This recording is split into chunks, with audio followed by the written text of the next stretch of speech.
ఉదాహరణకి నేను వెళ్ళాను, 2000 మంది పిల్లల్ని అక్కడ కూర్చోబెట్టాను. నేను ఒక 5 నిమిషాలు లేటుగా వెళ్ళాను అనుకోండి, 5 నిమిషాలే కదా అనుకోకూడదు.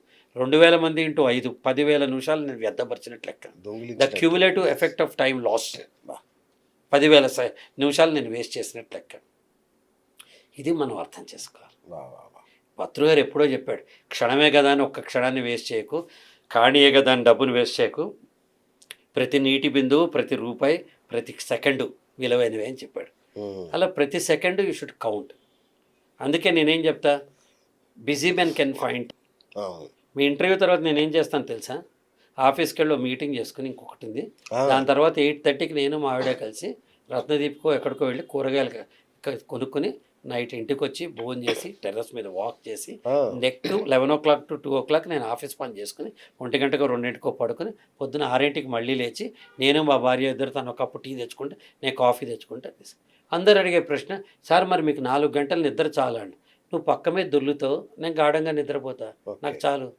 బాడీకి అలసట అయితే గాఢంగా నిద్రపోతాం కదా. అందుకే శ్రమజీవికి బ్రతుకంతా సమయమే అంటారు. ఎవడైతే కష్టపడతాడో ఒక లైఫ్ మొత్తం టైం ఉంటుంది. వంట చేస్తారా మీరు? వంట చేస్తాను, కూరలు తరిగిస్తాను, మా ఆవిడకి అవసరమైన ఏ పనైనా చేస్తాను. తన కాళ్ళ నొప్పి అంటే కూడా కాళ్ళు పిసుకుతాను, తలనొప్పి అంటే కూడా తల పిసుకుతాను. ఎప్పుడు గొంతునే పనులు అలా సార్ మీరు ఇలాంటి బహిరంగంగా చెప్తే రేపు మాకు డిమాండ్లు వస్తాయి సార్. తప్పే ఉందండి, ఆవిడ కూడా చేస్తారు. ఇప్పుడు ఆవిడ కూడా చేస్తారు కదా, నాకు తలనొప్పి అంటే తల పిసుకుతారు, కాళ్ళు. నాకు రోజు 3 పొద్దులు అన్నం వండి పెడుతున్నారు, ఏం కావాలంటే అది పెడుతున్నారు. ఆవిడ నాకు 90% టైం చేసినప్పుడు 10% as a token of respect ఆవిడ కూడా మనం చేస్తే తప్పేంటి? ఇది కట్ చేయండి, ఇది మళ్ళీ ఎవరైనా చూస్తే కట్ చేయకుండా చేయండి, వంట వండాల్సిందే.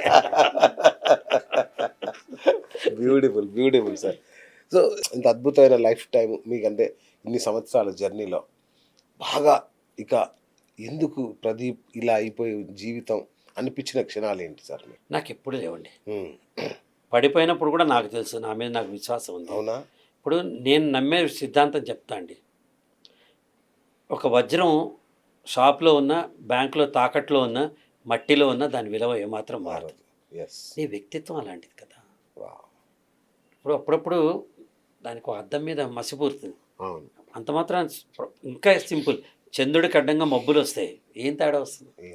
సో నేను చూసినంత కష్టాలు ఎవరు చూడలే, నేను చూసినంత ఆనందం ఎవరు చూడలే, నేను చూసినంత విజయాలు ఎవరు చూడలే. మంచి తల్లిదండ్రులు, అన్నదమ్ములు, భార్య, పిల్లలు, అత్తమామలు, ప్రేమించే మీలాంటి స్నేహితులు, 45 ఏళ్ళ నుంచి నా మొహంలో ఉన్న నా మొహాన్ని చూసి ప్రేమిస్తున్నారు ఇంతమంది ప్రేక్షకులు. నాడేలాగా జంజాల గారు నా మొహంలో ఉన్న నా మొహాన్ని చూసేది.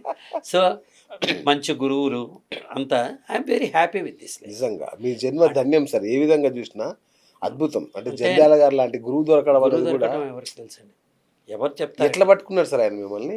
అంటే మా ఫ్యామిలీ ఫ్రెండ్, కానీ అదే పారామీటర్ నేను అన్నాను. ఎందుకంటే 5 అన్నదమ్ములు ఉంటే నన్ను ఎందుకు పట్టుకున్నారు? నాలో కూడా కొంచెం టాలెంట్ ఉందని చిన్నపాటి మన సమర్పణ.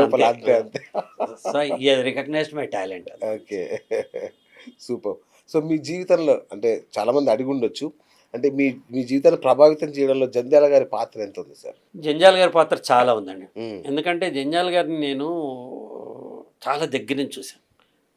అసలు వాళ్ళ కుటుంబం అంటే భార్య, తల్లిదండ్రుల తర్వాత నేనే చాలా దగ్గర నుంచి చూశాను. ఒక 2-3 ఏళ్ళు వాళ్ళ ఇంట్లో నేను ఉన్నాను. అంటే ఉన్న సీరియల్స్, సినిమాలు చేసేటప్పుడు. నేను ఆయనలో నచ్చింది ఏంటంటే, నైట్ ఎంత ఫన్ మోడ్లో ఉంటారో, ఎర్లీ మార్నింగ్ అంత డ్యూటీ మోడ్లో ఉంటారు.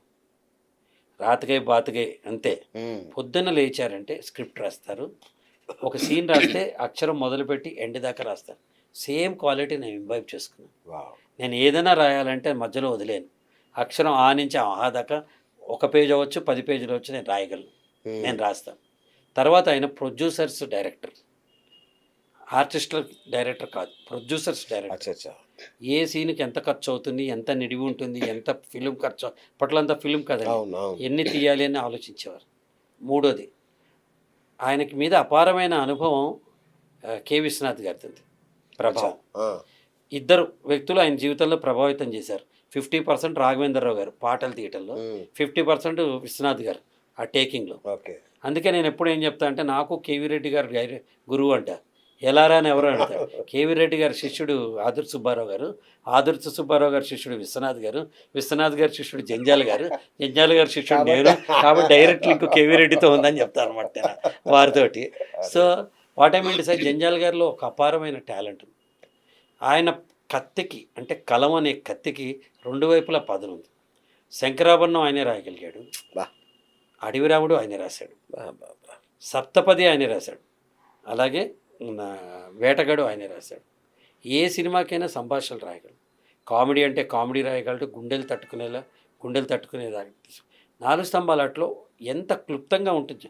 శంకరాభరణంలో సభకి నమస్కారం అన్నాడు అంటే వేదిక మీద ఉన్న సర్పంచ్ గారికి, ఎమ్మెల్యే గారికి ఇన్ని మాటలకల్లా సభకి నమస్కారం. సో ఆయనే మొదలు పెట్టాడు. ఆయనే ఆ ట్రెండ్ శంకరాభరణంలో జంజాల గారు రాశారు. నాలుగు స్తంభాలట్లో పూర్ణిమ క్యారెక్టర్ తప్పు చేస్తుంది. నరేష్తో వాళ్ళిద్దరు బయటకు వెళ్ళి తప్పు చేస్తుంది. నేను వెళ్ళి తీసుకొస్తాను. ఇంటర్ రాగానే వాళ్ళ అమ్మ అడుగుతుంది, ఏంటి నీ పరికిణీకంత బురదంటింది అంట. ఒక క్లోజప్లో కాలు జారింది. బా మొత్తం సినిమా కథ ఒక పదంలో చెప్పగలరు. బా బా. అటువంటి బ్రివిటీ ఇన్ రైటింగ్, అటువంటి కమ్యూనికేటివ్ స్కిల్స్ మా గురువు జంజాల గారికి మాత్రమే ఉంటాయి. ఆయన దగ్గరించి డైరెక్షన్ నేర్చుకున్నా, ఆయన దగ్గర నుంచి ఎలా ఉండాలో నేర్చుకున్నా, ఎలా ప్లానింగ్ చేయాలో నేర్చుకున్నా, ఎడిటింగ్ ఎలా చేయాలో నేర్చుకున్నా. ఒక ఆర్టిస్టు, మీరు ఒక చిన్న ఎగ్జాంపుల్ చెప్పి టాపిక్ క్లోజ్ చేస్తాను. వాళ్ళ ఇంట్లో ఇంకా ముద్దమందార షూటింగ్ స్టార్ట్ కల, వాళ్ళ ఇంట్లోకి ఉన్నా నేను. ఓ రోజు పిలిచి, మరో చరిత్ర సినిమా చూసావా కమల సంధి అని అడిగాను. చూశాను హైదరాబాద్లో. వాళ్ళు మళ్ళీ వెళ్ళి రా అన్నారు. నేను మల్లాది గోపాలకృష్ణ గారు ఇంకో ఫ్రెండ్ ఉండేవారు, ఇద్దరం కలిసి వెళ్ళాం. బాగుందా, సూపర్ ఉంది సినిమాలు. మళ్ళీ నెక్స్ట్ డే మళ్ళీ మరో చరిత్రకి వెళ్ళాం. దేనికి అన్న, ఈసారి కమల్ హాసన్ ఒక్కడనే చూడు, సినిమాని కథని చూడకు, కమల్ హాసన్ ఎట్లా యాక్ట్ చేస్తాడో చూడాలి. ఓకే అని వెళ్ళాం. థర్డ్ డే మళ్ళీ సినిమాకి వెళ్ళాం. ఏంటి అంటే ఈసారి కమల్ హాసన్ని పక్క వాళ్ళు మాట్లాడుతున్నప్పుడు ఆయన ఎక్స్ప్రెషన్స్ ఏంటో మాత్రమే చూడాలి. ఫోర్త్ డే అసలు సినిమా కథ టేకింగ్ ఎలా ఉందో చూడమని 6 సార్లు ఒకటే సినిమాని చూపించి ప్రతి షాట్ నా బ్రెయిన్లోకి ఎక్కేలా చేశారు. బా క్లైమాక్స్ ఉంటుంది ముద్దమందారంలో. మేము ఇద్దరం పారిపోయి, చిన్న బిడ్డ చేతిలో ఉంటాడు, హీరో ఇద్దరు కొండ మీద పారిపోతారు. కింద తల్లిదండ్రులు వాళ్ళందరూ కొండ కింద, గంగవరం విశాఖలో, వాళ్ళ కింద నుంచి అరుస్తూ ఉంటారు, no daddy I don't want your riches, I don't want your bungalows, love is life అని పెద్ద డైలాగులు చెప్తా అమ్మాయి మాట. ఇది మొత్తం 16-17 పేజీల సీను.